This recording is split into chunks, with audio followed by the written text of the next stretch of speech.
Hello, good evening, everyone.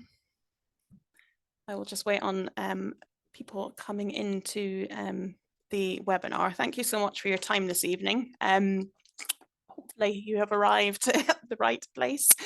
This is our Veterinary Studies open day this evening, which is a virtual show and tell event just to go through kind of a little bit of what we have on offer, I suppose, at our centres in relation to veterinary nursing and our veterinary care provision. So my name is Nina and I am Head of Veterinary Studies for our centres. So I oversee the veterinary nursing teaching at each of our centres, and I will be going through a little bit about what kind of courses we offer and entry into those, and Jess Parks, who I will get to introduce herself in a little bit as well, is here to support me this evening.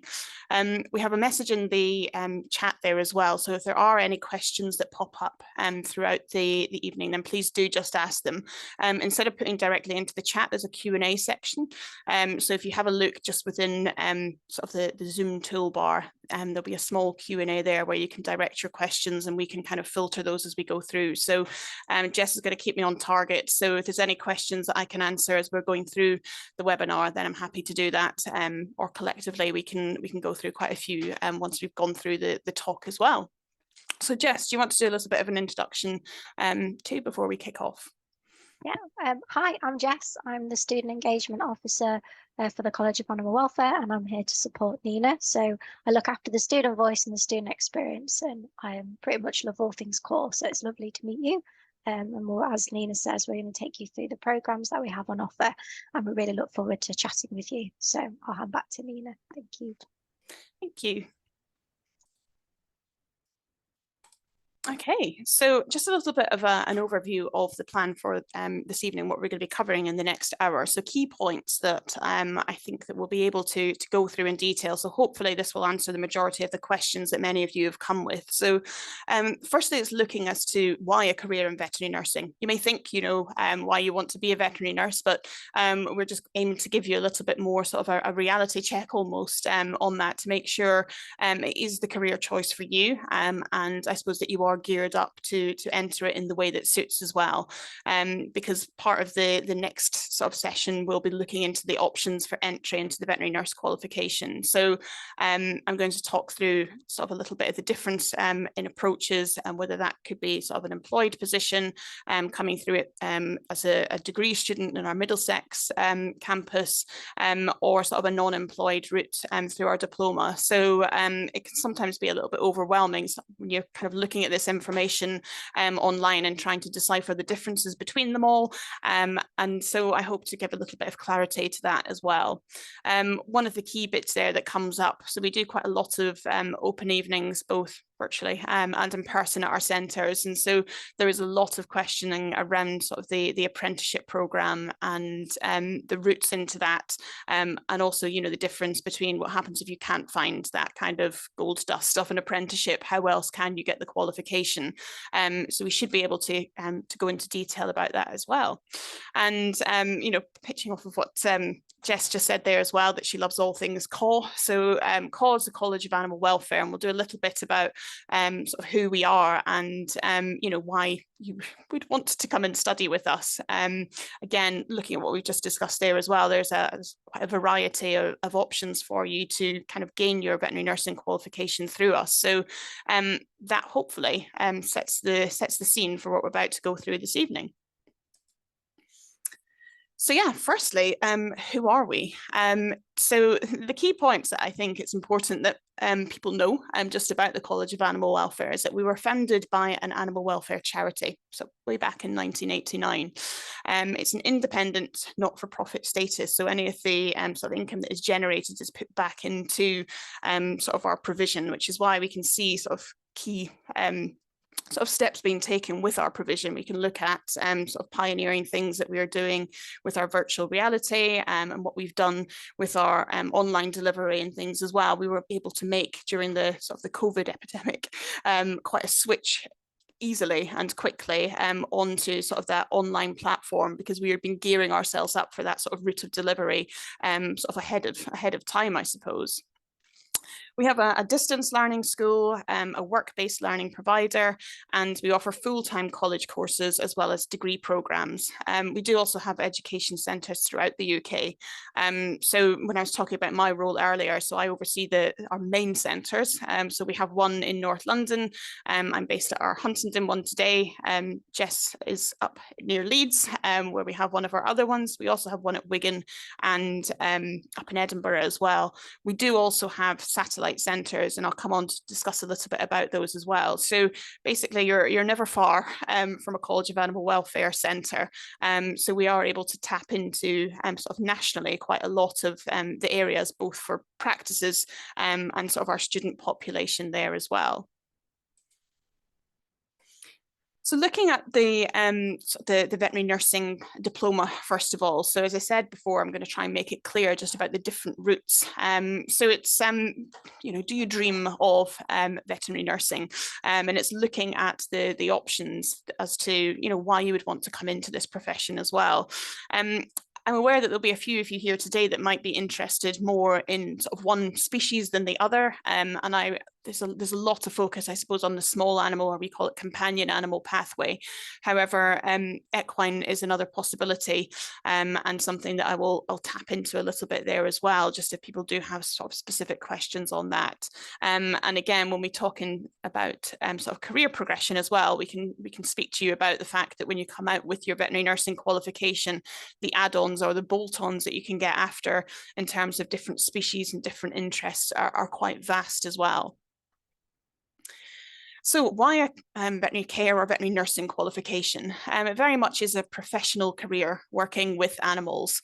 And I think that that's important just to say there that it is a profession within its own right. So both sort of the veterinary surgeon and the veterinary nurse are regarded as professionals, and you know, they have to sit on a register and agree to a code of conduct in the way that they conduct themselves, both in their sort of private life and in their professional lives as well. And I think it is a very well sort of respected and highly regarded profession. And those of you that are here today that have maybe, you know, told your family or your friends or colleagues that this is what you want to go into, that you want to go and be a veterinary nurse, I don't think anybody would look at you in a strange way. I think they'd all be very positive about making that step and, you know, dedicating your profession to working with animals. I think it is a key focus of this one, is that it is highly regarded.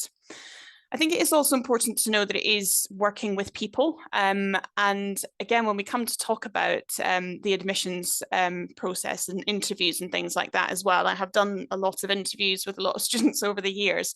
And quite often in a day, there will be a few of them that when I ask them, you know, why they want to be a vet nurse or work in a veterinary practice, they're like, oh, you know, I just don't want to deal with humans. I only want to work with animals. And I think, well, that's great. But if you think about every animal that comes through the door has a human attached to it. It has a person, it has an owner, and your communication as a veterinary nurse is more involved with that person than it is with the animal.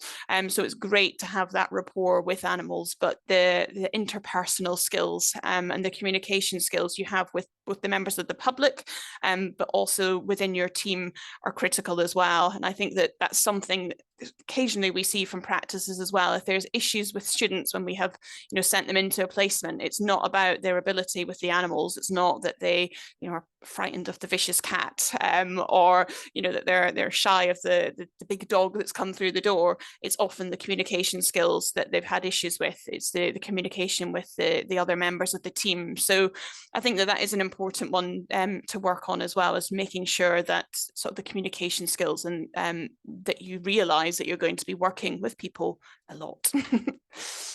It's improving animal welfare as well, and I think that is a key focus and the main reason, I suppose, why people go into the profession.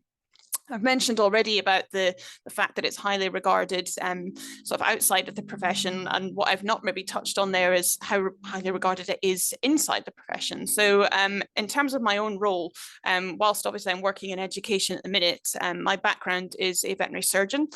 So I qualified as a vet, and I think I quickly realised, you know, just how critical, I suppose, the role of a veterinary nurse in practice is when I first qualified. the veterinary nurses were the ones that had my back every day and always there for me to support me as a newly qualified vet. I think the training and the difference between going through a vet qualification and a vet nurse qualification is quite evident. I think when I see our students going through their qualification now, I was very, very green when I came out. I think we're geared up just to do a lot of the studies and some of the clinical skills, but in terms of doing the job role, that doesn't come as a vet really until you're out in practice. Whereas with our veterinary nurse students, they do the job whilst doing the training. So when they qualify, they are fully fledged and ready to fly. So I think that definitely it is a highly regarded profession. I think there's a lot of respect for veterinary nurses from vets, from the reception team, from all over. So it is something that is definitely a good role to go into. There is progression into higher education. So predominantly, I think a lot of our students are doing the diploma route, but we do also have quite a large number of sort of degree students as well. When our diploma students come into it that route, again, we will go into it in a bit more detail, but they're geared up just to get that qualification. And some of them, when they come out, it may be straight away, it may be a couple of years, or it could be 10, 20 years down the line where they decide that actually they want to top up to a degree.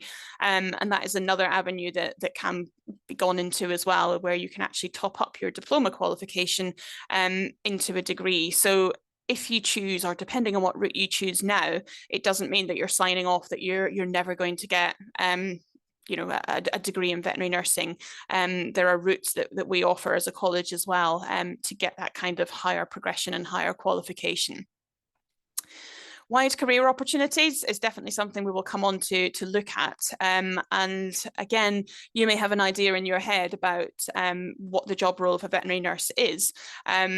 But that will be different for everybody, depending on who you've spoken to or what you've seen on social media or on the TV.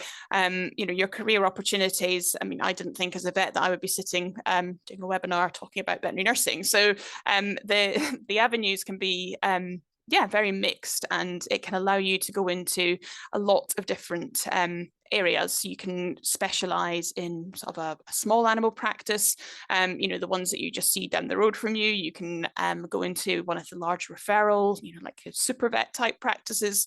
It may be that you want to focus on equine.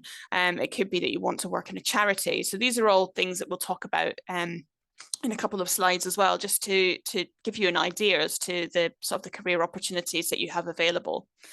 The variety in the role is yes, definitely something. And it's one of the reasons when people used to ask me, they're like, why do you want to be a vet and not a doctor?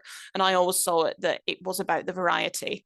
The way that I used to see that working as a GP or working as a doctor in a hospital is that you had to go into your area of specialism. So you were doing a lot of the same things and seeing the same things every day. Whereas when you work in a veterinary practice, you do a bit of everything. You don't have a radiographer or an anaesthetist or someone that specializes in the wounds. You're doing all of that as a team. So, we will be the ones that are taking the x-ray. We will be the ones that are operating on your animal. We will be the ones that are doing the sort of the GP type work. We'll probably be doing the admin at the end of the day as well. So you're able to kind of take on a patient and actually see it from when it comes through the door until it goes out. Yes, there'll be times where maybe you need to sort of refer cases on to sort of more specialist places. However, predominantly all the cases are worked up and seen and dealt with within your practice and sort of under your scope of care as well. So it definitely is a good area of sort of variety. If any of their parents are on a webinar and listening in today, then I think the next bit is quite critical as well, is that the job market and the opportunities is very high. They're currently screaming out for veterinary nurses nationally. There are, if you're looking at the job sites as well, I can dip in every so often and there will be thousands, literally thousands of jobs on offer across the country, abroad, in all sorts of different areas. So once you have that qualification, it's your gateway to pretty much getting a role almost wherever you want, and what area you want to go in. If you decide that you want to be, I don't know, based in Scotland and work in a referral centre, you can narrow your scope down and you will likely find a job on offer up there. So yes, it is a good time to be qualifying as a veterinary nurse. And those of you that have been looking into the opportunities for sort of the apprenticeships and things like that will be sitting thinking, well, I've seen a very different side because I can't get a job. What the industry is struggling with at the minute is basically the difference between the practices that are keen to kind of grow their own, so to take students on and to kind of see them through to qualification. A lot of the practices are looking for those already taught and trained qualified veterinary nurses. So what we're trying to do with our opportunities, with our non-employed route and with our degree courses, is bridging that gap, is saying, actually, you know what, you're guaranteed a job at the end of it. This is how we can get you to that point. Because I've known over the years of doing the open evenings, students that are saying, you know, I've been waiting 2 or 3 years and I've been applying for all these jobs and no one will take me on as a student. And that definitely is something that, you know, we're trying to sort of work with the industry with and work with our local practices to give them opportunities to help them see that the apprenticeships is a kind of a solid way of sort of helping them bridge that gap as well. But yeah, I think if you were to leave this webinar at the end of the day and to look online, you'll see that the job market is definitely quite strong in this area. I'll just cut in there, Nina. We've had a couple of questions that sort of link to that. So I've got one person has said, how competitive would you say that the entry to the vet school veterinary nursing companion element is, especially since it is online? I assume there's lots of applications. Yeah, I mean, I think that we always say that it is competitive, but it's competitive in a way that you are trying to get onto the course. So, you know, the entry requirements are high. When we come on to that as well, then, you know, that's something that you need to kind of reach that threshold. Yes, we have interviews for them as well, but I think that, you know, we can see a lot of potential in the majority of the applicants that we have. And I think we're lucky in a way that we have a wide area that we can cover. So actually, in terms of being able to only take on, say, you know, if it is the diploma that we're talking about, I'm not fully restricted in how many students I can take on at each of the centres. Yes, ideally I can, you know, need to fill my classroom, but the online opportunities means that I will match the number of lecturers to how many students we have. So there isn't sort of a maximum. So I don't want to say it's not competitive. Like, we need the right people to be on the right course. However, I think that, yeah, there's a lot of scope for entry into it, just because we have that large coverage. And then I've had a couple of questions. A couple of people have asked us similar things as, will a place be provided at a registered veterinary practice with the apprenticeship route? And the other potential student has said, for apprenticeships and placements, is it best to email the practices regarding interest as joining as a student? And do I need to find a college placement first for the apprenticeship route? Okay, so yeah, a few different questions in there, and I think some of these we will go on and cover within the presentation as well. So basically, if you come on the degree program and if you come on our non-employed route, we guarantee you a placement on that. So we will look at where you live and your transport methods, and we basically again have national coverage of vet practices within the UK. We actually have a team their sole role is dedicated to finding students placements. So we will find any non-employed students, that's our degree or our diploma, that are not on the apprenticeship route, we will find you a placement. If a student is trying to find an apprenticeship, then that is a different route in. So when we take on students as apprentices, we are taking them on from the practice. So the practice are giving us their student effectively to train, because it becomes an employee. So if you're looking for the apprenticeship position, that's where you need to kind of source that and then come to the college, if that makes sense. I will try and clarify it in sort of a few slides as well, but that's the sort of the different options that you have. Is if you're able to get employment in a practice, then they will kind of I suppose, send you on to do your course at a college. However, if you're not able to gain employment, we can help bridge that gap with the placement, and we'll be able to give you tips in terms of practices as well. So if you are really struggling, and this will come on to when we talk about work experience as well, and you're getting nowhere with your applications and things like that, then definitely you can get in contact with us and we can see if we can help talk to you about sort of local practices that we're aware of. We do also have a jobs board as well. So when you look on our website, you'll be able to see that we actually post up their positions that become available, because a lot of our training practices, if they are offering an apprenticeship, we'll put that on our jobs board as well. So that's another area to look into. Hope that covers that one. Anything else, Jess?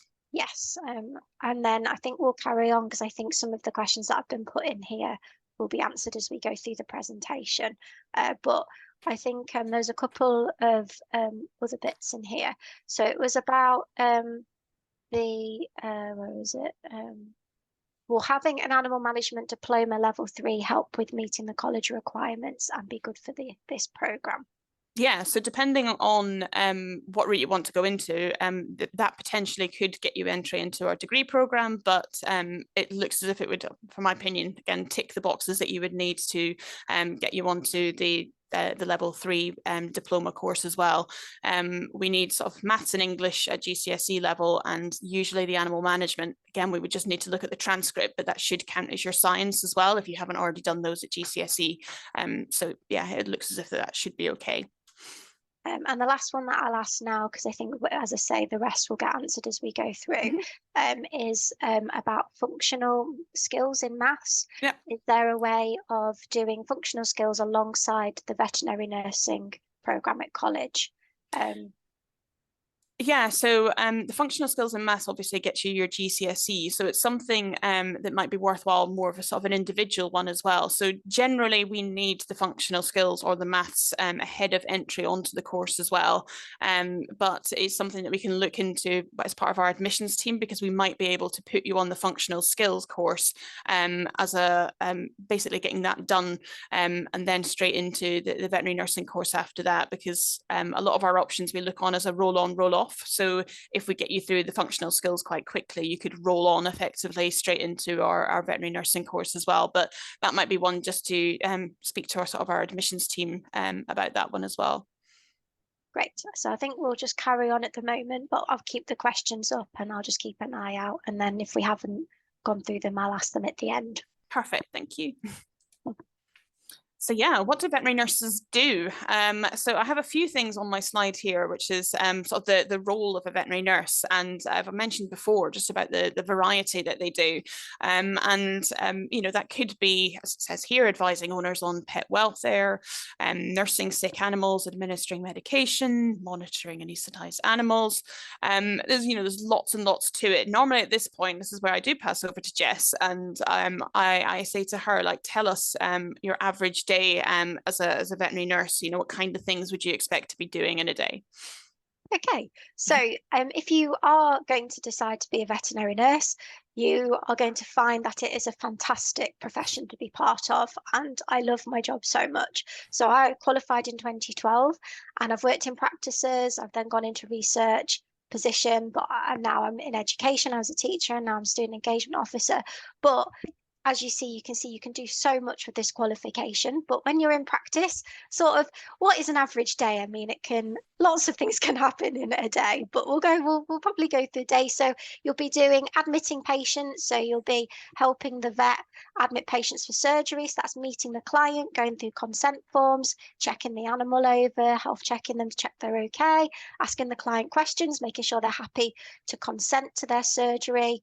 You might be assisting with blood samples. So either restraining the patient for a blood sample, or you're taking the blood sample yourself. I still like taking blood now. I love placing catheters, still get very excited about that. Or giving injections, so pre-medication injections for anesthesia, or injections of pain relief, injections of antibiotics.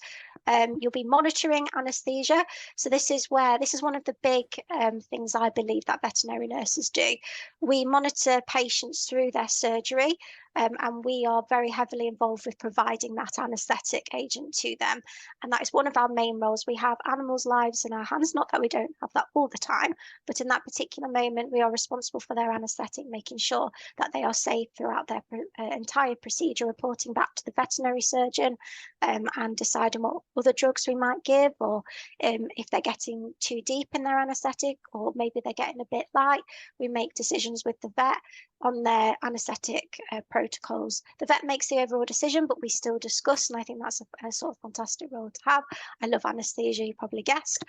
We look after all the monitoring equipment for anaesthesia. We take their heart rate, their rest rate, their temperature. We're checking their mucous membrane colour, which tells us whether they're okay, healthy or not. So we're looking for pink colour. There's lots we could go through in there, but we look at their health status. We do bandaging. I love bandaging. I mean, do think we might be a little bit superior in the bandaging area, but I didn't say that. And we learn how to do bandages. Obviously, vets and vet nurses do bandages, but it's a bit of an art form for a vet nurse, I think. I love doing splint bandages, for example, and doing abrasion bandages. We help the vet with x-raying, so we will position the patient for a radiograph. So the veterinary surgeon will delegate that out to us. We will position them for their radiograph and take their radiographs or x-rays, and it's always really good getting a really straight x-ray, you know, like a really good positioned x-ray where you can see everything properly. It's also a bit of an art form, I think, that as well. I really enjoy doing that as well. When we do our nurse consults, so doing flea and worm nurse consults, where we talk clients through flea and worm treatment. If you're a suitably qualified person, you can prescribe some medication, and that is a role open to a veterinary nurse for particular medications. Not all medications, some medications, and that's quite exciting. Vets will direct us into dispensing medication, and we calculate some medications as well, and then we nurse our patients. So one of the best things is actually nursing our patients. We are there with the patients, we feed them, we assist feed them if they're not eating for themselves. We will encourage them to eat. We take them out for walks. We give them all of that tender love and care, or TLC. We are on the floor, on the ground with them, giving them hugs, making sure that they're as comfortable as they can be. We are there for them while they're there with us. We care very deeply for all of our patients when we look after them. And there is many, many, many more things about being a vet nurse. I could probably talk to you for the entire hour just about that, but I won't do. But we also do lab. We do a lot of lab work. So we'll do a lot of blood analysis, urine analysis, and we look at lots of things under the microscope, and then go and talk to the vet about what we found out.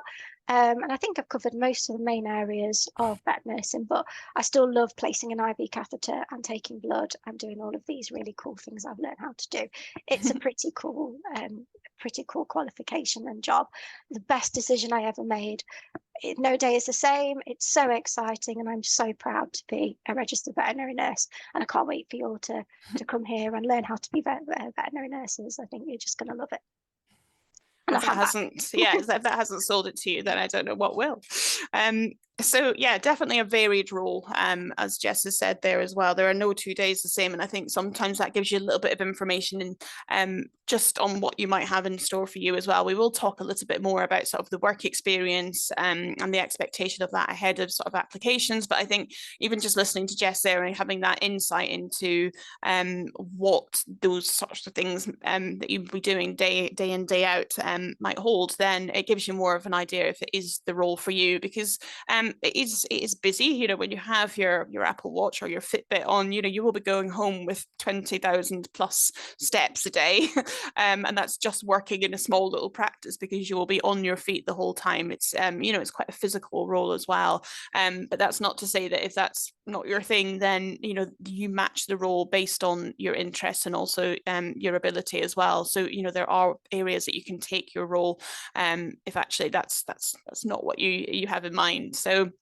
one of the other sort of topics, I think, with sort of selling the idea of a veterinary nurse, I came across this a while back. I think it was probably during one of the veterinary nursing awareness months, and I keep it in my slides because I think it gives a really good overview of just the variety that is involved in the role. So it says here that a veterinary nurse is also an anaesthetist, a surgical assistant, a fracture nurse, a phlebotomist, a lab technician, a radiographer, infection control officer, paramedic, administrator, counsellor, nutritionist, teacher, first aider, cuddle buddy, and much, much more. No matter what they say, they do take their work home with them and are always thinking of the patient's care. Thank goodness for veterinary nurses. And I think, yeah, it does give quite a nice way, just the variety and those day in, day out roles that you will be doing. You know, you're going to have to be skilled in a lot of different areas in order to kind of take on all those different duties as well. Thinking about career options as well.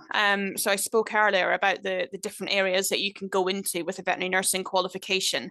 And it may be that it is post-qualification that you decide to branch out into these, but also it could be that actually you do your training in these areas as well. So, you know, we have thousands of students that are sort of studying with us, and we're able to see some of them that are working in charities, some are working in referral hospitals, some will be working in mixed practices and equine practices. So a lot of these areas can be areas that you might go into on your placement, might be employed as a student at them, or it could be that when you come out qualified, you move into these areas. There's nothing to stop you if you've only ever seen sort of general practice, when you first qualify, thinking, you know what, I'm going to move into referral practice. I want to see the specialist, you know, sort of top end, high tech things, and move into that area. Your qualification is a gateway into any of these, and that's one of the good things about the veterinary nursing qualification, is that it opens the door to all these opportunities. And yes, you might want to top up, or as I said, bolt on extra qualifications as you go, but it doesn't, you know, it doesn't stop you, it doesn't hinder you basically getting access into these areas as well. So your career options could be a first opinion practice, so we just call those sort of, you know, your general small animal or equine or mixed. Mixed tends to be a bit of everything. So small animals, you might have a goat, a chicken, a cow and a horse, so the variety in that one would be epic. It could be referral and hospital work. So depending on the region that you're in, you will always have kind of a referral practice that will be reasonably close to you as well, whether it's one of the big vet schools or one of the bigger hospitals. But again, there's lots of different sort of duties and sort of specialisms that go on there as well. It might be that your passion is charity work, you know, the likes of the RSPCA, the PDSA, and the Blue Cross, for example. They all have sort of working veterinary practices or roles specifically for veterinary nurses within them as well. It could be that after a while you decide you want to go into research or academic work. You might want to go into education, as we both have. It may be that you want to go into industry. So your qualification, again, can tap you into areas of specialism, you know, seen as a scientist almost. So you could go and work for some of the big drug companies. You might work as a sales rep, you might work in marketing. So I think the industry opportunities as well, again, are very wide. So when I say that there are thousands of job opportunities for veterinary nurses, you know, the skill will take you lots of different sort of avenues as well, which is, again, quite important just to be aware of. Just before you move on to the next section, No worries, I do have a question that's relevant to this bit. Yeah. So, is it possible to begin with domesticated animals and then transition into the equine later on? So I know that in terms of small animal, you would choose your small animal or your equine program with us. But if you did choose small animal and you've done that qualification, you can go and specialise in equine by doing certificates and other post qualifications. But I don't believe you could transfer from the small animal to the equine while you're on the programme. It's one or the other. Is that right, Nina? Yeah, so you have to be signed up to it. Although if you did the degree course, the degree kind of covers all. The diploma course, it has to be fixed on companion or equine.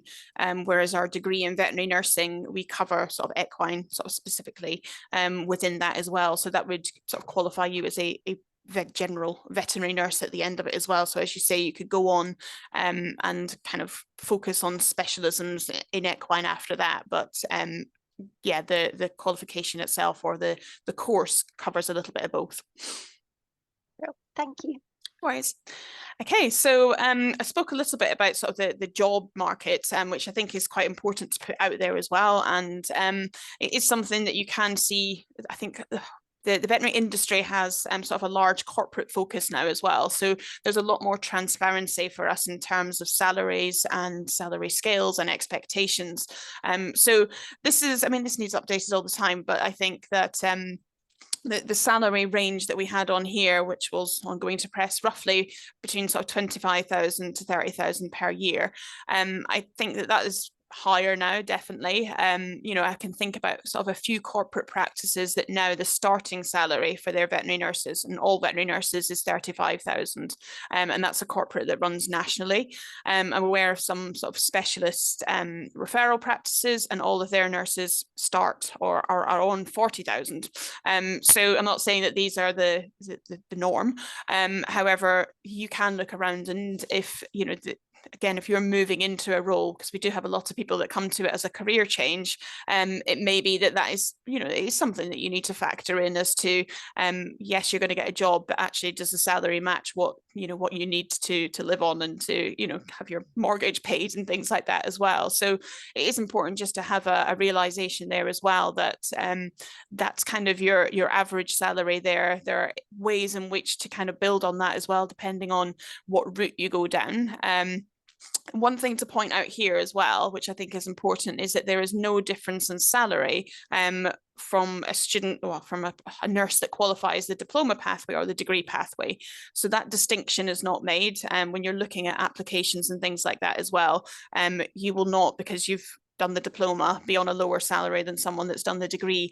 I will talk a little bit more about the opportunities that potentially the degree offers, and maybe it offers more opportunities in terms of different roles, but the salary in general practice would be the same there as well. So as I mentioned earlier, the demand from employers is high.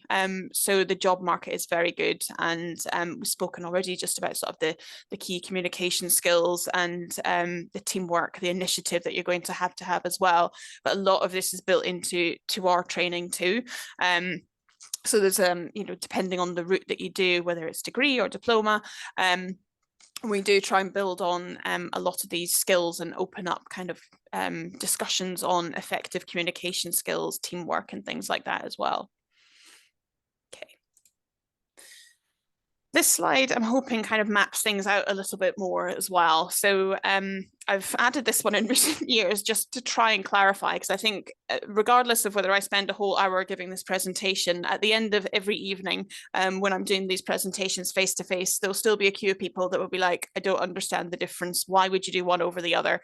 And how do they both work? So this is kind of my visual way of trying to explain the different routes. So you can qualify as a veterinary nurse either through getting a diploma or getting the degree. If you do the degree program, we have two routes of entry into that as well. So we run as a standard, it's a 4-year BSc honours course. And that would then have, what we have now is a September intake for that. So we can talk through sort of admissions, but we are in clearing for that at the minute. And again, sort of still going through sort of that process for the next few weeks as well. But likewise, we'll be opening up for our next intake for 2025, probably at the end of the month as well. If we have students that haven't matched the entry requirements for the direct route into the degree, we also offer a foundation year. So potentially it might be students that don't have or didn't meet the A-level requirements. Then we can look at sort of alternative routes in order to sort of getting into the course that way. So yes, it is an extra year, but actually it gives you the foundations and builds up your levels of knowledge in, you know, things like the relevant math skills that you're going to need to be doing calculations, the academic writing, as well as touching on the fundamentals of, you know, animal science and things as well. So we only have one intake each year, but we do have that across all of our campuses. And I will go into more detail about the degree as well. So that is one route. So the degree route is one way that you can qualify as a veterinary nurse. And there are two options for that one, which is your, say, standard 4-year course or one with a foundation as well.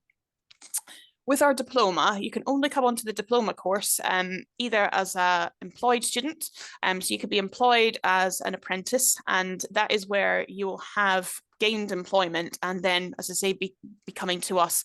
We cannot find you employment to take you onto the course. basically that's not the way that the apprenticeship works. So the apprenticeships, as I say, are advertised nationally. There's lots of sites that you can look at. If you look at our website, we can guide you to specific areas where the apprenticeships are posted. As I say, we also have our jobs board as well. So if you are needing that is the only route that you're able to look into, again, we can talk through a little bit about that. It may be that you kind of got the magic gold dust and you get this employed position and go through it as the apprenticeship, in which case you will be paid an apprenticeship salary, and you'll have the course done within sort of 2 to 3 years. If you are not able to find employment and are in the position where actually you just want to do the qualifications, so you're like, you know what, I want the job and this is the way that I'm going to do it, is that you will come to us as a non-employed student and we will find you a practice to do your training in.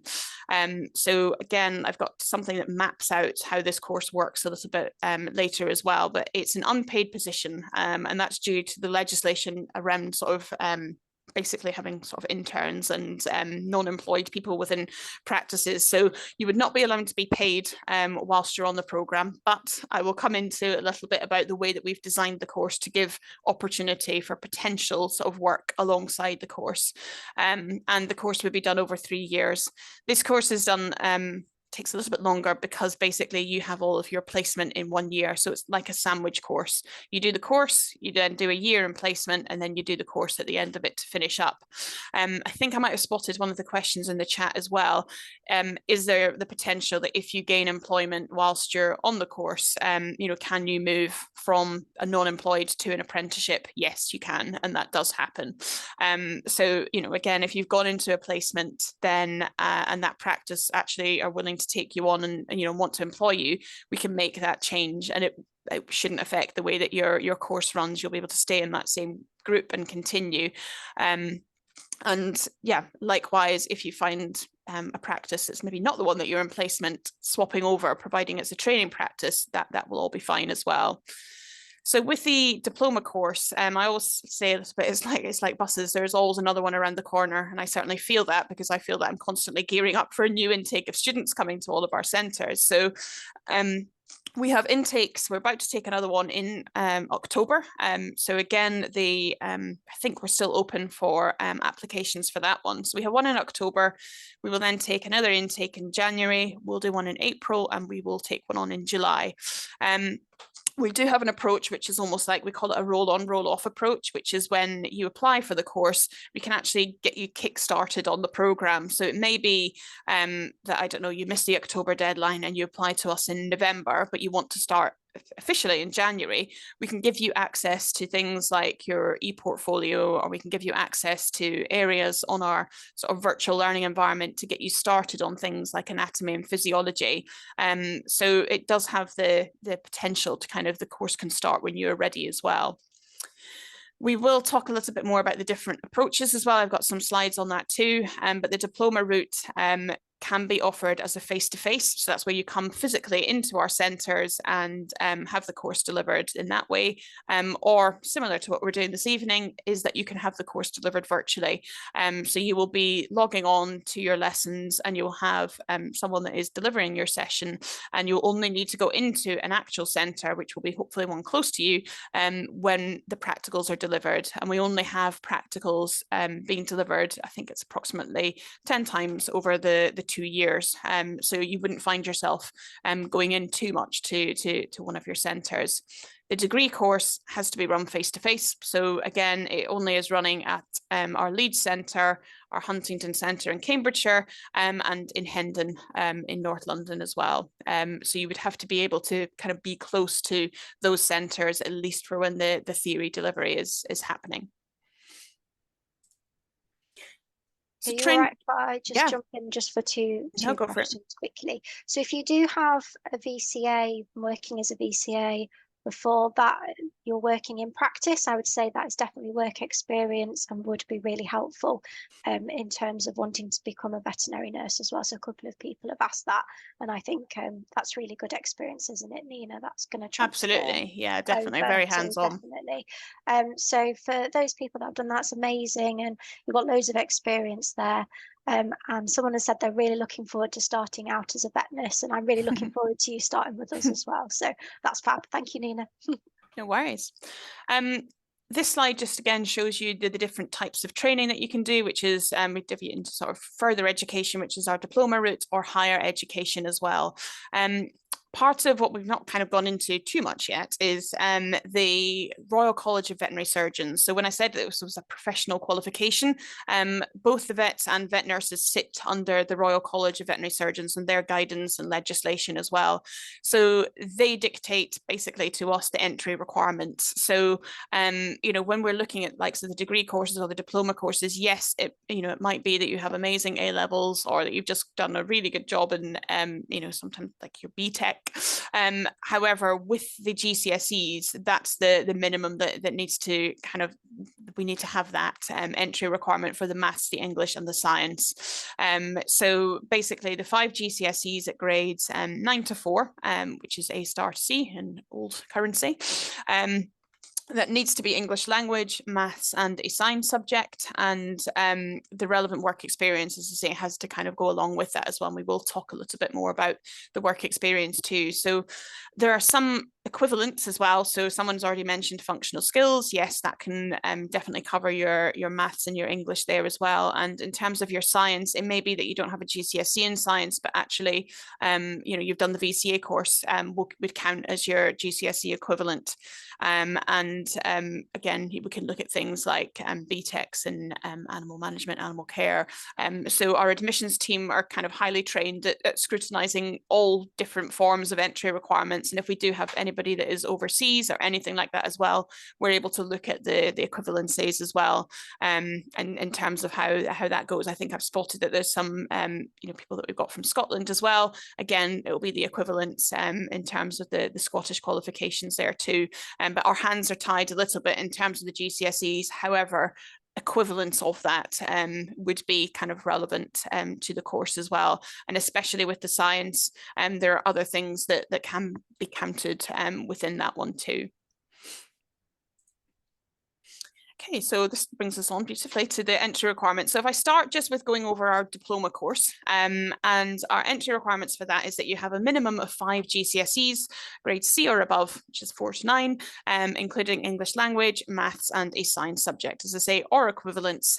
You know, again, we'd be able to look at things like, I think someone's put in about the International Baccalaureate. We can look at the equivalents with that for both the diploma and our degree course as well. I think they're all on our website.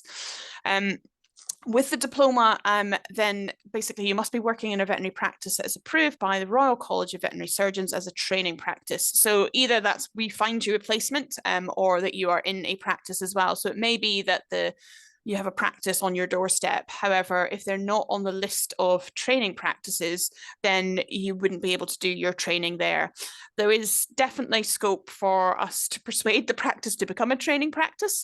So not every practice in the UK is classed as a training practice. There are certain specifications that they need to meet in order to be classed as a practice that's able to train veterinary nurses.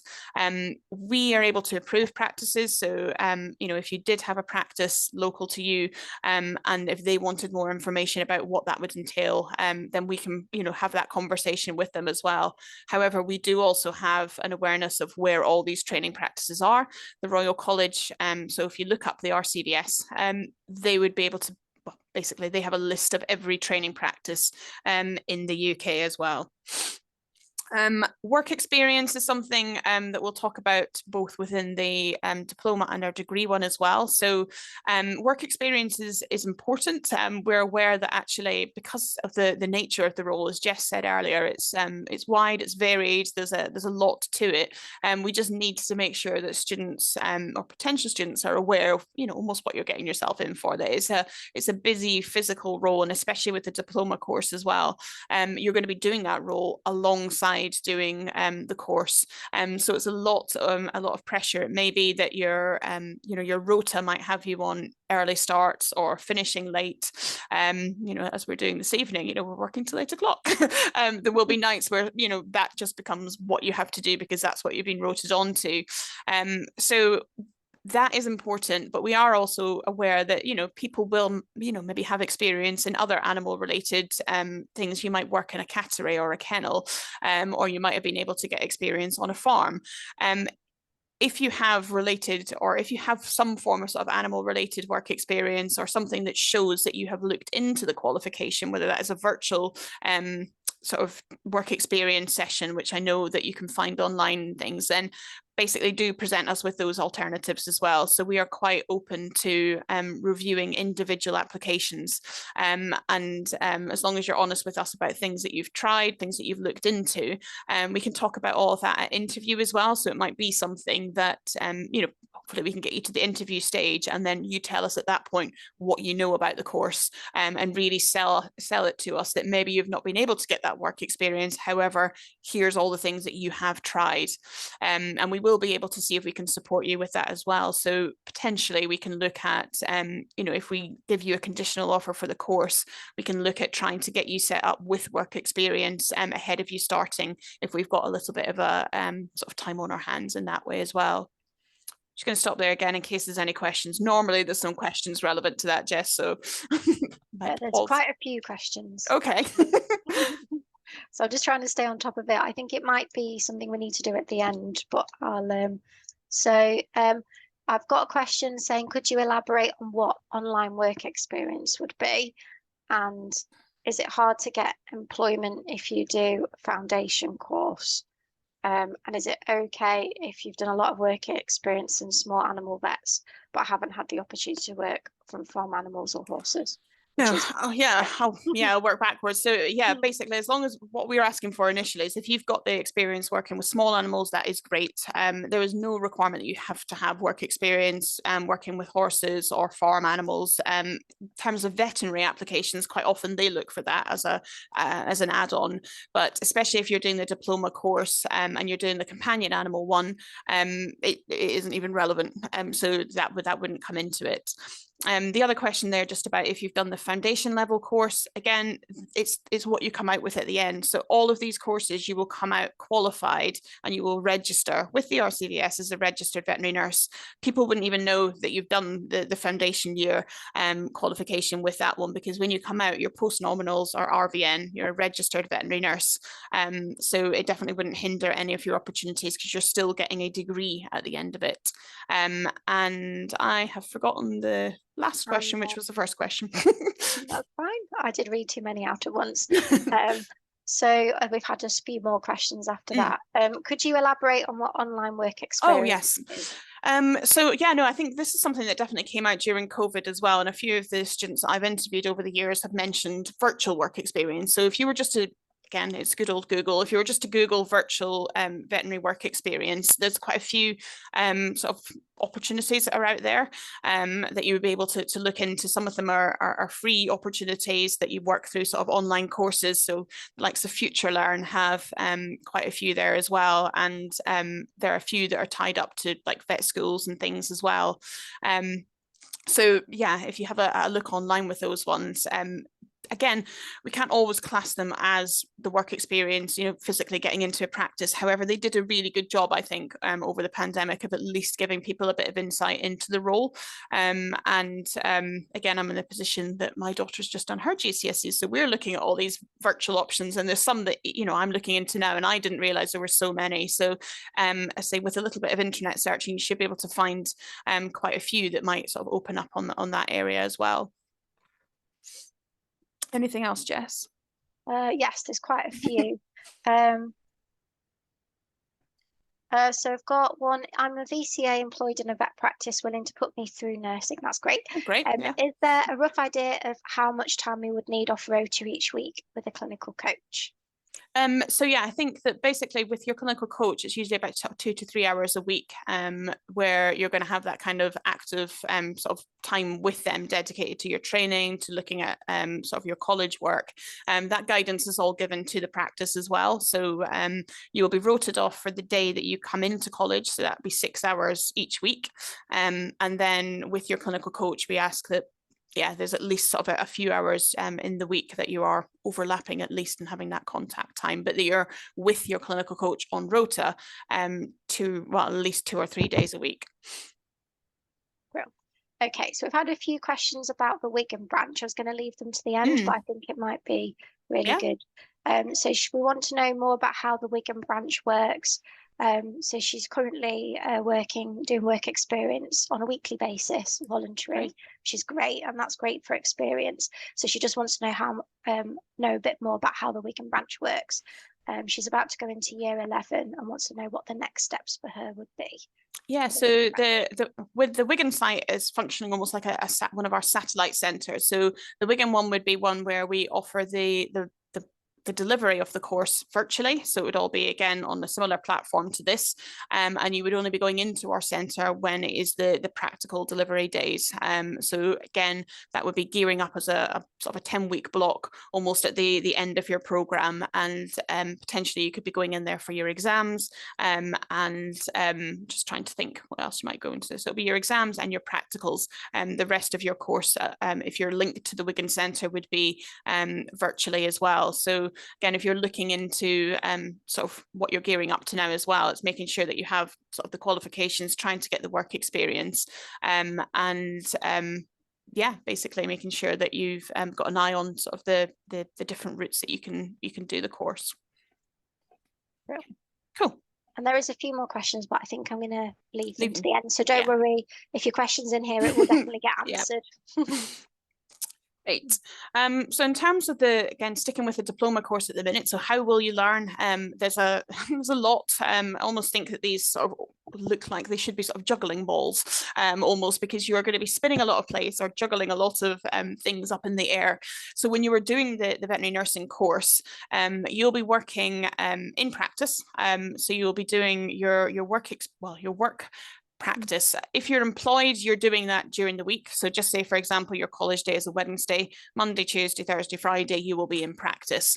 When we talk about the non-employed route, then your placement block will be a solid year in the middle. So what you will be doing in terms of the theory will be kind of either side of that. So you'll be doing practical skills, you'll be working on assignments and case studies. All of the exams are multiple choice exams, so love them or hate them. At least they're a quick way of getting through. They don't tend to be over an hour long, so they're quite short, snappy exams that basically just test synoptically, but it's just based on specific units. So it's not like, with our degree students that they're going to kind of have an exam on the whole of their first year right at the end of that first year. With the diploma course, it's very much short and snappy, like little stepping stones. So you do a 10-week block of theory, and then you have an exam, a 10-week block of theory, then you have an exam. So it means you can move on to the next one sort of progressively with that.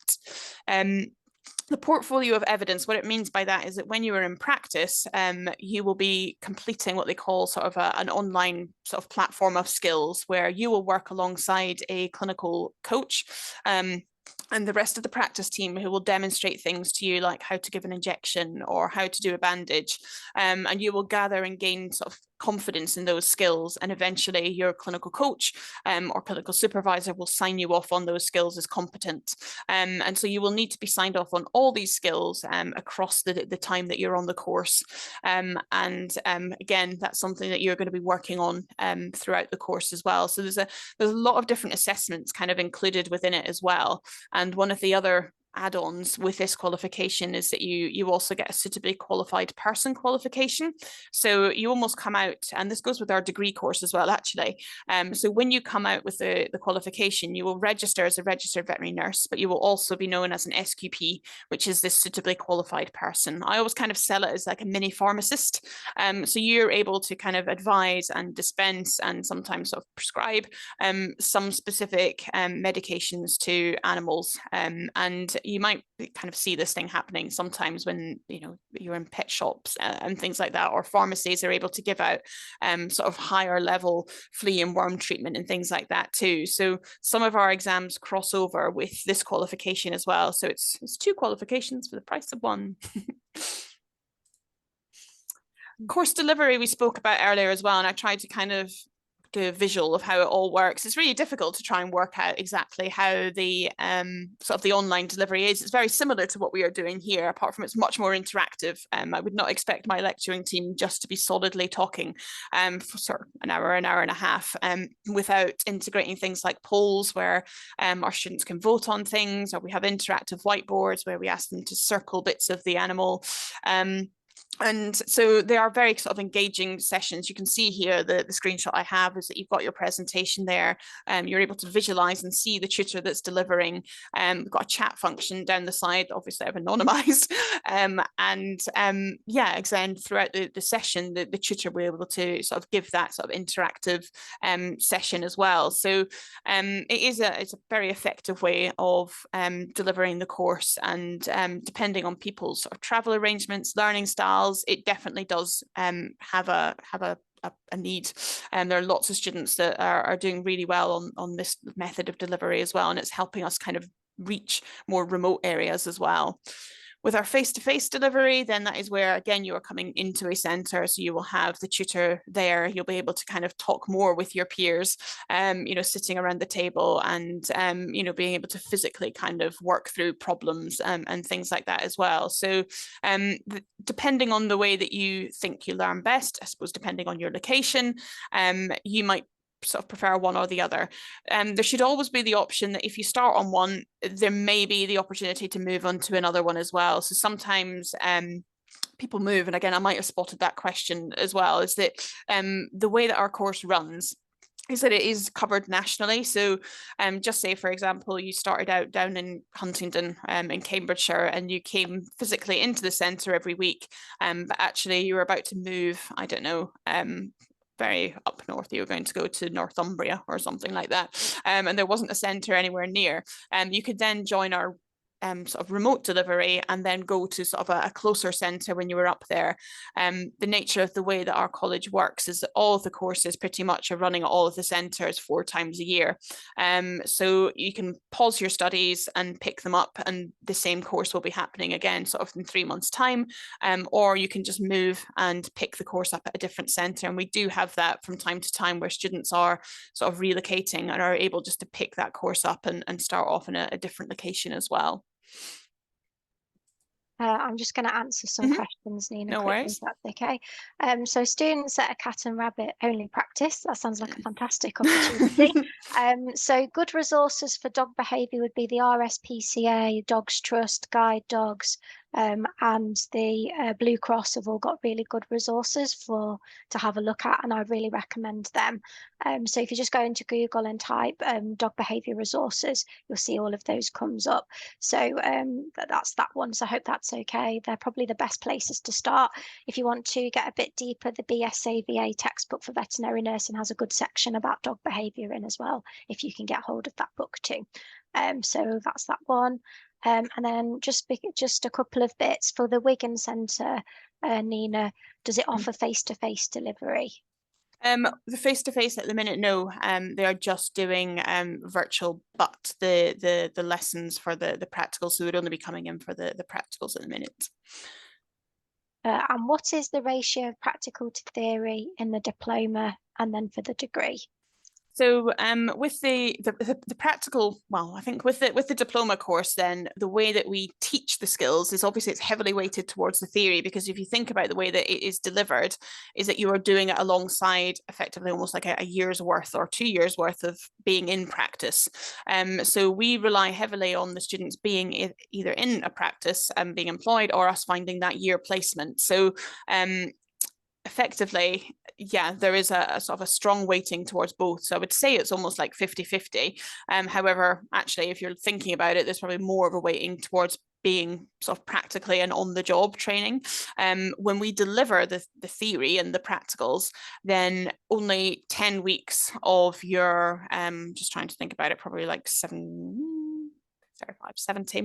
weeks of course delivery would be practical. But that's because by the point of you being in practice, we only really need to give the theory, because the majority of the practical training is being done whilst you're in there. The same with the degree as well, that yes, we incorporate sort of a practical training day every week for our degree students, and they probably have about 2 or 3 days of theory. but they are also out in placement gaining those skills as well. So it's very hands-on. As I say, it's very different to the veterinary course, where they just kind of chuck you out at the end and put you into a practice, really. With the veterinary nursing one, it's hands-on on the job training. A couple of people are asking what an average college day would be. What time do they start? What time do they finish? And what kind of breaks are there? And how many hours a week would they attend college? Yeah, so I think I have this mapped out a little bit later on as well, but the average college day, so with our diploma students, probably similar-ish for the degree, is that you would start either online or in person at 9 o'clock, and you would finish at 4:30. There's an hour for break at lunchtime, and we have two 15-minute breaks in the morning and the afternoon. So basically our lessons are split into 1.5-hour blocks. With the online teaching, we would probably incorporate naturally more breaks and more sort of skills where we send the students off to go and work on a task, because we're aware that staring at a screen for 6 hours isn't going to be ideal as well. So yes, the lesson will start at 9 and finish at 4:30, but the breaks will kind of be incorporated into tasks as well. And yeah, our degree students again ordinarily would be starting between sort of 9:30, 10 o'clock and finishing in the afternoon as well, usually about 3 or 4 o'clock. So yeah, they'd get sort of their hour lunch and their breaks throughout the day as well. Great, good. I'll let you carry on. No worries. So what will you learn? So again, there's a lot to cover, given all the information that we have told you about what a vet nurse might actually be doing, sort of as their role. Then you can appreciate that there's a lot that we need to cover within sort of the 2 to 3 years as well. So I've kind of split it there into the different units that you would be doing, and obviously I've put here sort of your small animal, or because we run the equine diploma course as well, it's looking at that sort of applied to sort of horses there too. So it's very wide and varied, and we try to work through it in kind of a systematic way as well, to basically allow sort of progression. And as I say, it's short and snappy. With the VNO1, for example, you would be taught and delivered that module, and then you would do the exam, park it, and then move on to the next one. So we try and do it as almost sort of mini blocks, where you would do the course, do the exam, move on to the next one as well. So yeah, it's again quite fast paced, but keeps you busy. Where will you learn? Again, I've mentioned already that we are kind of covering a lot nationally now as well. So we have our Edinburgh Centre, which mostly functions almost like a satellite centre as well. So it tends to be that majority of the students will be doing online lessons and then only coming into that branch just when they need to come in for their sort of their practical skills as well. I'm not going to go through all of them there as well, but you know where you live and you'll probably find a call centre hopefully quite near you. You know, we even have ones over in Guernsey, down in Bodmin. So our main centres where if you are looking for face-to-face delivery, that would be our Leeds Centre, our Huntingdon Centre, which is Cambridgeshire, and our North London Centre. Those are the three main ones. Oh, and Leeds as well. I can't believe I forgot that, and Leeds. So I have a few options there just for the face-to-face delivery. The other ones, again, function as a satellite centre, which is where theory is delivered online, and the practicals will be kind of associated with each of those centres. This is the course structure. So again, just gives a little bit of an idea. So this is specifically for the non-employed route. So if you kind of have the advantage of having sort of that apprenticeship and you've been employed on the course, you will come and you'll start the course and you'll be finished, hopefully, let's say within sort of 2.5 years. The college course runs for 2 years, and then we need half a year almost to get you through the end of the sort of your exams and sort of going through all of your sort of apprenticeship agreement sort of standards with that as well. If you're not employed, then this is what I was talking about earlier, which is your sort of sandwich course. So in years 1 and 3, this is where you have a day release lesson. So you will attend live online or in person, depending on the option that you've picked, 1 day a week. And then basically you'll have additional days learning per week. So normally 2 days assigned to work through all the different online learning as well. So it might be that you're learning about, I don't know, wounds when you come into college, but your online learning talks about bandages and different bandage types, and you're expected to kind of do that ahead of the next session. It's up to you to decide when you want to do that, because it is basically, it's learning that it'll be on our learning environment and you'll be able to tap into that. So there's the opportunity in your first and your third year that you only really need that single day off to come into college or to have that live lesson. The other online learning you can work through at your own pace. So we've had some students that say, that's great, you know what, I'm going to just keep my own sort of current job for the first year. I'll go down to 4 days a week and I'll do these, I'll do my 1 day a week live lesson, and then I'll do the coursework at the weekend. Obviously we have some people that that's not for them. They want sort of the sort of the more systematic approach. So they're like, great, I will come in for the college day, but then I'm going to dedicate 2 other days of my week to fully kind of concentrating on these lessons as well. So it does meet the specification needed for sort of a full-time college course, but with the flexible approach as well, flexibility to allow you to kind of pick how those sort of hours are worked out.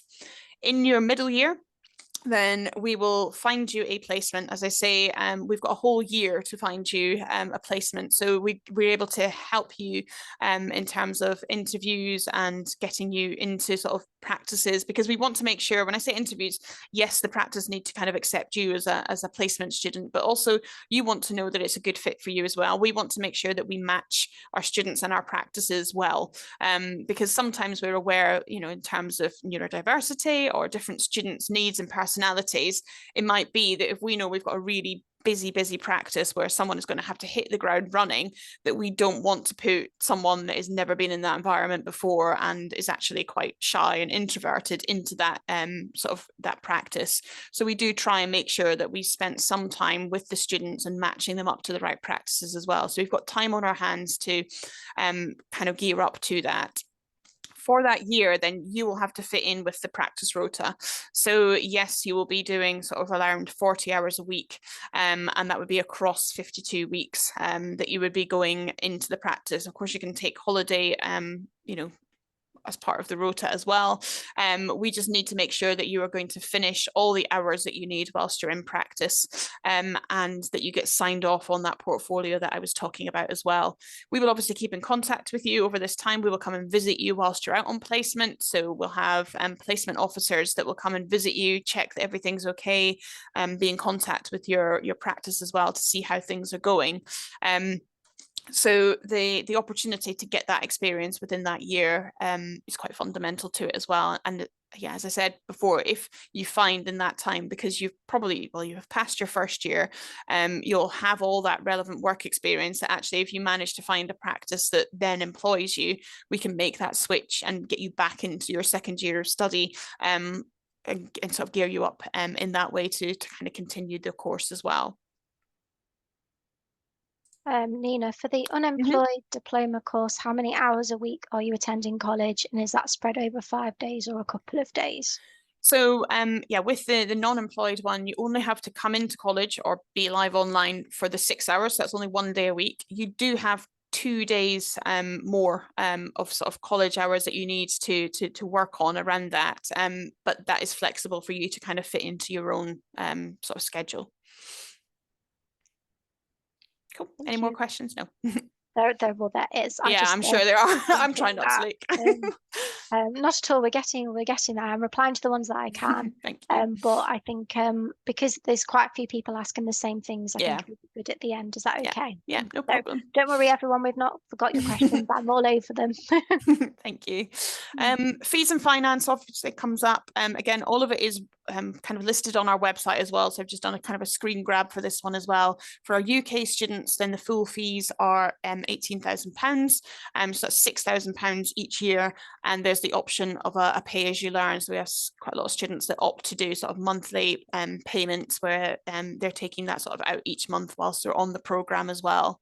There is the added expense of awarding body fees. So, as I say, because you have to be registered with the Royal College, there's sort of fees that are associated with that. And listed on our website are lots of different avenues for you to look into advanced learner loans. And we have sort of call loans to learn as well. So there's lots of different opportunities to fund it. I think I saw a question earlier about just sort of the SAAS in Scotland, which the college doesn't currently sort of run in conjunction with that. However, we're aware that we've got students that have managed to tap into different funding opportunities up in Scotland to do it. So again, if you can call us, we might be able to kind of point you in the direction where we know that there might be other opportunities to get that funding up in Scotland. Okay, so that's my whistle-stop tour of the diploma. I'll go on to the degree now as well, just as a little bit of a kind of oversight of that one too. As I mentioned, then the degree course is run in conjunction with Middlesex University. So we are, I say we, here at Huntingdon in Cambridgeshire are a Middlesex campus. We do also have, obviously, run from the main campus down in Middlesex in North London, and our Leeds Centre is a Middlesex campus as well. So the same course is being run at all of these centres on the same day. So when our third years are in down at the Middlesex campus on a Thursday learning about pharmacology, we're also teaching that same lesson at our Huntingdon Centre and at our Leeds Centre as well. The graduation all happens in Middlesex, which is a lovely day where we all go down and all of our students are able to kind of graduate from the main Middlesex campus and get involved in all of that. They can tap into the sort of the different things that Middlesex offer. So there's a lot of remote things. So the counselling services, they can, tap into IT, all the funding queries, anything to do with like visas and things like that. So everything that Middlesex offer, regardless of whether you are in Huntingdon or in Leeds, you can still tap into that as well. And I've got a few slides a bit later on where I'll pass over to Jess, where she can talk to you about all the amazing things that our students have said about sort of us at Middlesex as well.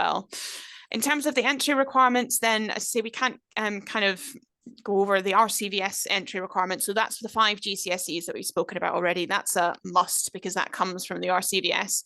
What we're looking for currently is either 3 A levels at CCC or 2 A levels at AB or AA, which should include a grade C or above in a science, preferably biology. But again, we can look into different options that you might have as well, because some people will talk about sort of different A-level options and what classes is assigned. So it speak to us directly about those ones as well. It may be that you have done a BTEC, in which case that can give you entry onto it as well, providing you either have a distinction merit or 2 subjects at distinction. Again, because we're going through clearing at the minute, there's a lot of information on this on our Middlesex website as well. So you'll be able to look at like the UCAS points again for equivalencies and things like that. So I mentioned earlier, it's a 4-year programme. We have the 52 weeks of placement, which is spread throughout the 4 years. It's offered at Leeds, Huntingdon and Hendon in London. Applications are purely through UCAS. So we're about to go and open up for the UCAS applications for anybody that's looking into sort of next year's entry, or currently, as I say, we're going through clearing with most of our centres as well. So there's opportunities available now. All applications will be interviewed.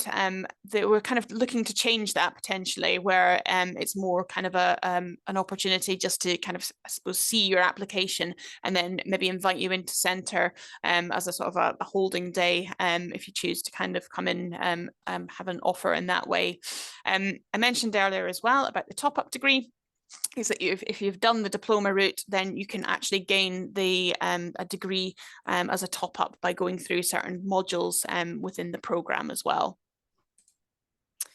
This is a very visual pathway of everything that is on offer with the degree. So the way that the different semesters work and the different units that you will be studying. So as you can see here, there's the 4-year programme.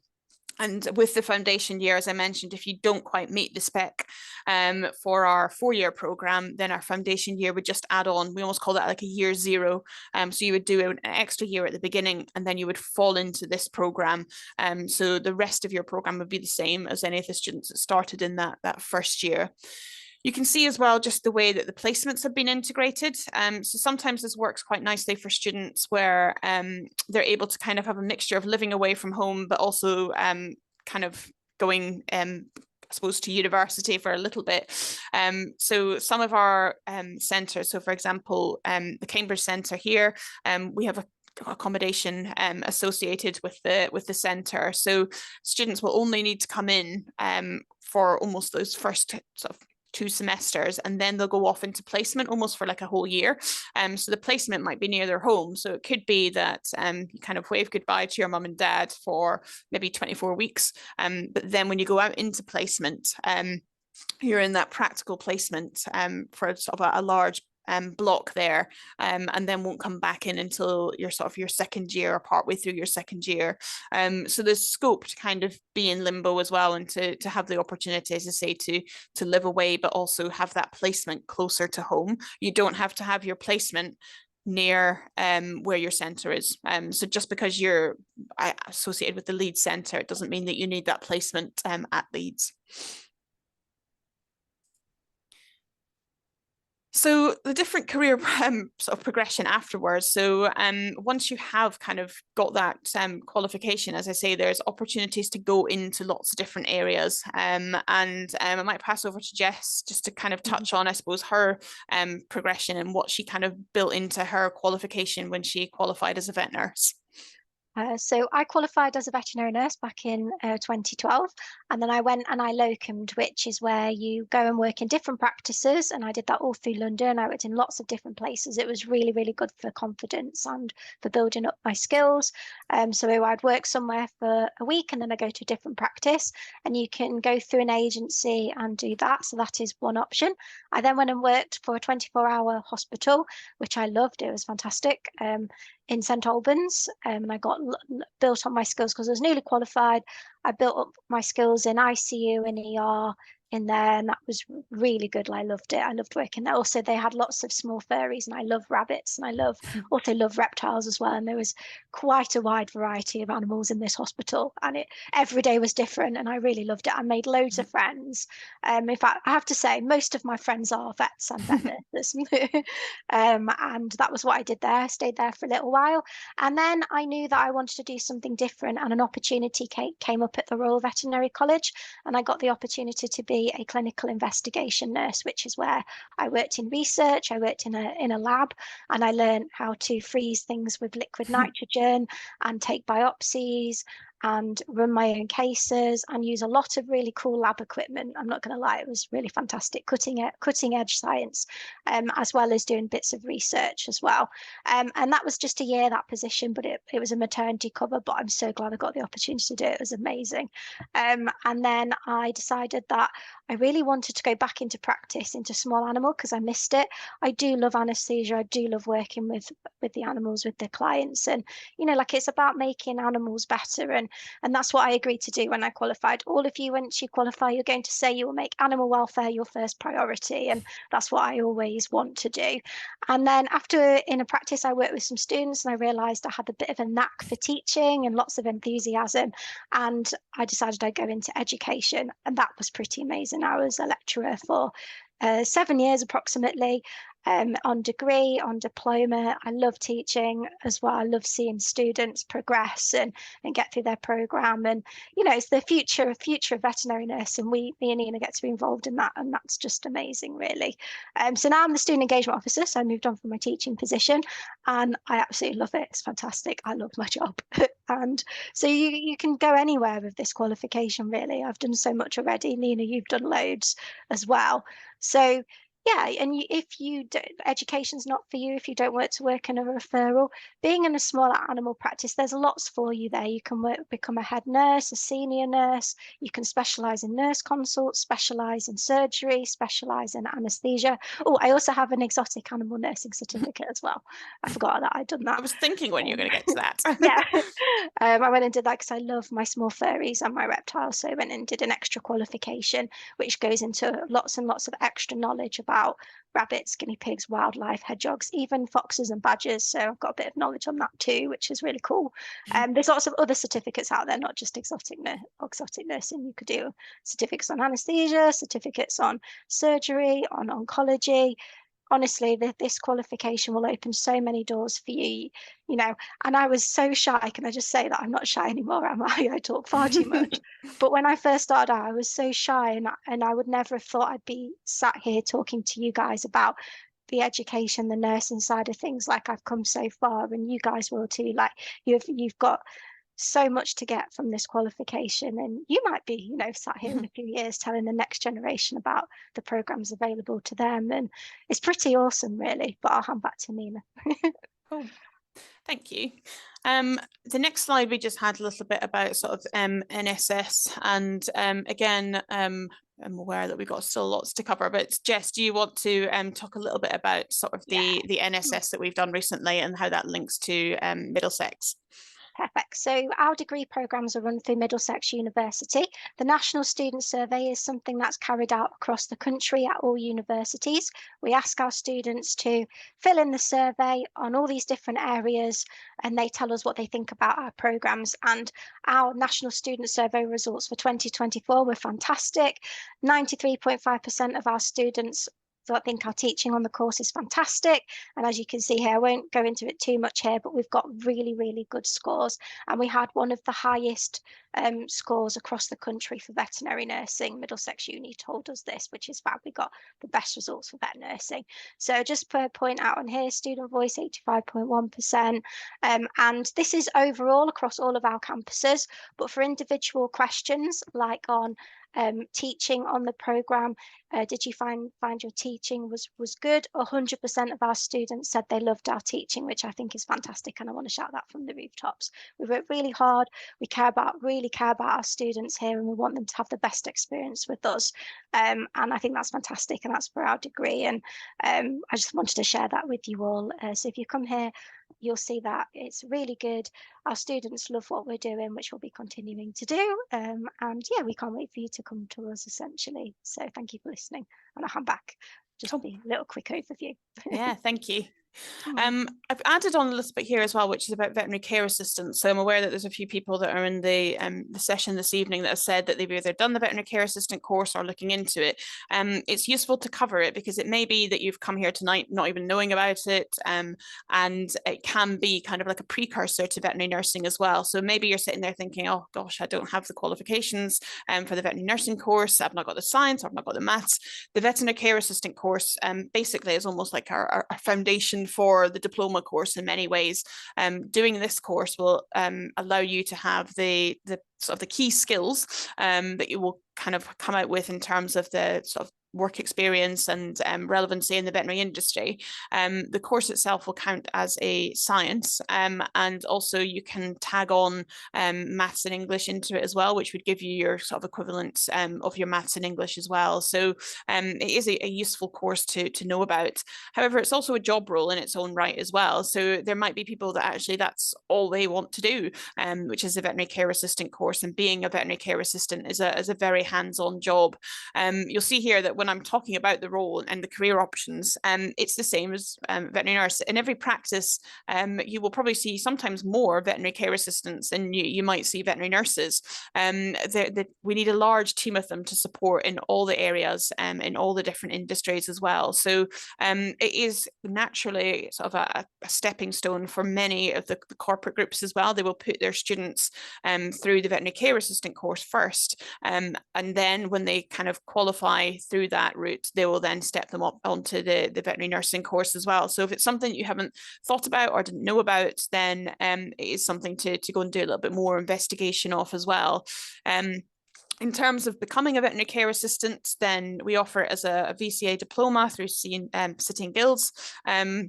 And it can be done as an apprenticeship as well. So you might find that if you're struggling to get that employment as a veterinary nurse, you might find it almost easier to get employment as a veterinary care assistant or an animal nursing assistant, or a patient care assistant. There's lots of different names for the same thing, but effectively it's that hands-on care in practice. And quite often, as I say, if you get your route into a practice this way, there will be scope for you to kind of progress within sort of the practice and different roles as well.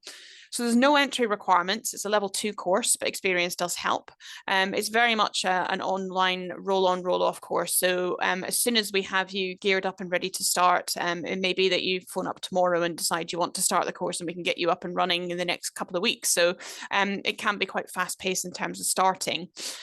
You can do it as a volunteer, or you, as I say, you could do it as an employed route as well. So if you aren't able to secure employment, you can find a veterinary practice, and there's quite a lot more that are open to doing, I suppose, supporting a student as a veterinary care assistant, because there's not as much of an expectation in terms of what that role involves.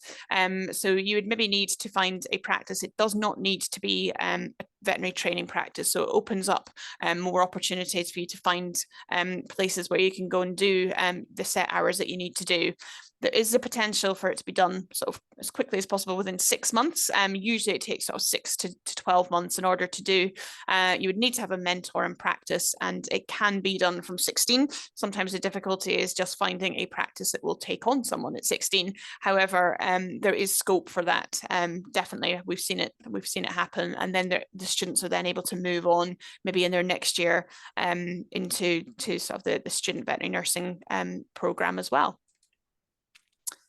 A little bit more just about sort of the support at call. So I mentioned before about sort of the college, and you know, I've spoken a lot about what we offer. So hopefully I've sold you the idea that we definitely, this is our bread and butter. This is the course that basically we've been gearing up to do, and it is yeah, basically our selling point as a college, and where we're putting sort of a lot of our resource into. The support that you can get from being a student at course is that we course at call would be that we give you a placement officer, so someone that would come out and visit you in placement, someone that would find you a placement and support you whilst you're on that placement. We have veterinary nursing lecturers, and they range from vet nurses with lots of specialisms to vets, and you would only be taught by a veterinary nurse or a vet. So again, some colleges have different approaches, and they might have, you know, signpost different people from different areas to deliver on the program. But solidly, our program and our provision is only taught by vets or vet nurses. In practice, you're going to have a clinical supervisor, so someone that will guide you and talk you through and train you on the job while you're in practice. You'll have someone that marks your assignment and gives you feedback on your assignment, and basically can help support you if academic writing is something that is new to you as well. We have clinical skills tutors that are in the college and are able to guide you. So maybe in practice, you've just not had the opportunity to do certain things because your practice maybe doesn't have, I don't know, key sort of equipment that we're going to be using. We can actually train you in college, and sort of the clinical skills tutors can support you with that. We do also have learning support advisors. So all of our students have the opportunity to work with a learning support advisor for things like study skills, revision techniques. Any student that does have additional learning needs, then we're able to support them. They would have one-to-one support throughout the program from our learning support team as well.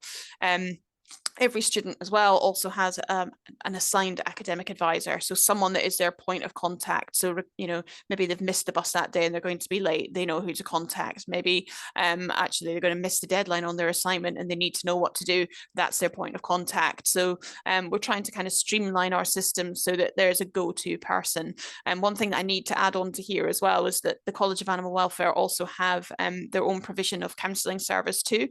So all of our students can access sort of free counselling whilst they're on the programme as well. And usually that can kind of fast track any sort of other methods as well. So we find that if our students need it, we can almost get that referral in place, and they can be meeting the counsellor within sort of a week, and often quite sort of a lot earlier than that as well. And that's some of the provisions that can be taken on through sort of Middlesex as well will offer that. So there's a lot of support that's going to be there for students, and whether, as I say, they're on the degree, the diploma, whether they're virtual or they're in centre, that's all kind of an add in there as well. Virtual reality is something as well just to touch on, and I mentioned it right at the beginning, but our students also have access to basically a platform where they can learn through virtual reality.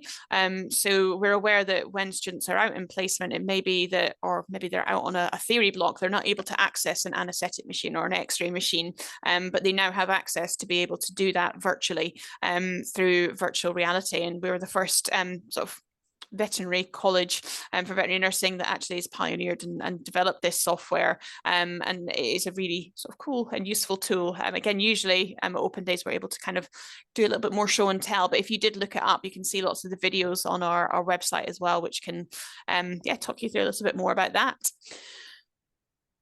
That is it in terms of the presentation. I'm hoping I've gone through a lot. I understand there's probably still quite a few questions that might need to be kind of covered now, or I know that the team have been madly kind of answering behind the scenes as well. But if there is anything, then we can go through those now. I'm happy to. Is that okay? We've just got a few left. Alison's been helping me, and I've been putting the questions. As soon as you've answered the questions, Nina, in the presentation, I've taken them as well. So there's only a few. You. Okay, so I've got a student that is planning to move potentially after the first year. Would they need to stay in the same education centre for the whole 3 years, or can they move centres? They can move centre, so yeah, definitely they can move within call as well, or we have had students, if they found that they were moving really far away and there was no College of Animal Welfare place, there is the potential they could move to a different sort of provider as well. However, as I say, we offer national coverage, so they would definitely be able to move whilst on the programme through the college. And then there's a couple of questions, which is why I'd left at this till the end, about trying to get an apprenticeship placement or trying to find a placement to get work experience. So it is good to reach out to the practices by phoning. If you do email, just be aware that practices will get quite a lot of emails and your email could be maybe lost in there. Lots of students will email asking for potentially placements, work experience, apprenticeship, employment. So I think, and I don't know what Nina thinks, but I think it's better if you decide which practices you're wanting to be in. So think about how far you're willing to travel, and then I would get yourself your CV, your covering letter explaining you're looking for work experience, you're looking for a paid employment, and then go into the practice and ask to speak to the head nurse or someone who deals with the work experience of students, and introduce yourself, explain that you desperately want to be able to become a veterinary nurse and you're looking for work experience, paid employment, etc. And would you keep my CV on file, my covering letter on file? Do you have any openings? And they'll be able to advise you there or on the phone. But I do think it's better if you physically go in and introduce yourself. You put a face to a name, they get to meet you, they can connect with you on that level, and your enthusiasm will shine through, and that might be one way of standing out from the crowd.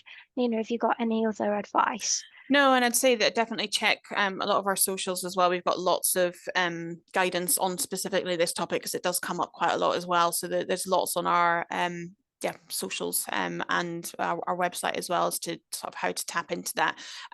But I would say that if the work experience is what's hindering you from applying, just apply, and it's something that we can talk to through it within the admissions process. So it might be we talk to you about it at interview, and we can maybe tag it on to actually, as I say, we make it a condition, but we will help you find that work experience. So if the work experience specifically is what's holding you back, then we can help with that. But with the getting into a practice and getting the employed one, it's everything that you've said there as well.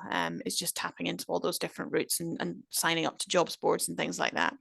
Yeah, so there's a couple of questions about what the work experience is. So when they say 2 weeks, is that 14 days or 10 working days, which makes up 2 weeks? So basically not including the weekends, or is it 14 days we're looking It doesn't, for? yeah, I think that we can be quite flexible with that as well. So, quite often it would just be the 10 working days. However, obviously it's a bonus if it goes up to 14. So, I think we'd be okay with 10.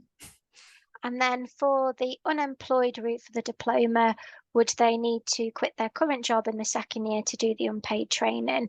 I believe that they would need to be able to do those hours, and they wouldn't be able to do full-time Yeah, employment. so you would have to fit alongside. into the rota at the practice, and so when we are signing the student over to them for that 52 placement week, then it would need to be Monday to Friday, 40 hours a week. So yeah, there wouldn't be the opportunity to carry on with another job at that point.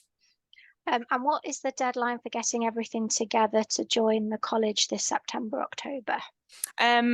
It depends on the course, because if you were doing the degree course, then it's doing it now through clearing, so getting onto the UCAS website and doing it in that way. And with our October course, then I would say just get your application in ASAP. We're still open for applications, and we can talk through any bits that you feel that maybe you've not say tapped into. Yes, of course, we're running the course again in January. However, we'd be keen more than anybody to get people started on the program as well. So yeah, I would say to get the applications in quite soon, because we do usually close off about 4 weeks before any program starts. So we're starting in October, so we're getting quite near that little deadline now. Yeah. And then just 2 questions left. So we've got a student who's talking about doing the unpaid route, and they've done their first year, and then they've said, is there a chance that a work placement for the second year might not happen? So what I think they're asking is, if they've done the first year and then they go into the second year, is there a chance they wouldn't get a placement? So we guarantee, yeah. So I Yeah. don't think yet we have ever not found a student a placement. It is, as I say, that's the job role of a whole team, that they will be able to get that. We have found, situations where sometimes a student has lost a placement, and we're being able to try and find them again. But yeah, we do try and guarantee that placement within the second year. And then the last question, they're asking if they've got 4 GCSEs, and they don't have the 5th one, would they need to do another GCSE to be able to apply? Yeah, so the GCSEs, the 5 has to come from, well, that comes from the Royal College, but there could be the equivalent as well. So it would be something at GCSEs level 2. So it would be something at that level. So it may be that it's a functional skills, or the VCA course, as I say, is a really good one that counts as your science and can be done within 6 months. So it doesn't need to be that you go away and get a GCSE. It's something of that equivalency. Okay. Cool. And that is it for questions. Excellent. Well, thank you very much. Thank you, my team, helping with all the questions behind the scenes, and Jess, for your contributions as well. And yeah, just thank you to everybody that has come up tonight. We've put some more details on there for if there's any follow-up. As I say, for both the degree and the diploma, then the applications are still open. And if you did have any questions, then yeah, basically you can phone us, you can do live chat, or also there's the email address there, which goes specifically to our main sort of student services. So yeah, just a big thank you for your participation and your questions.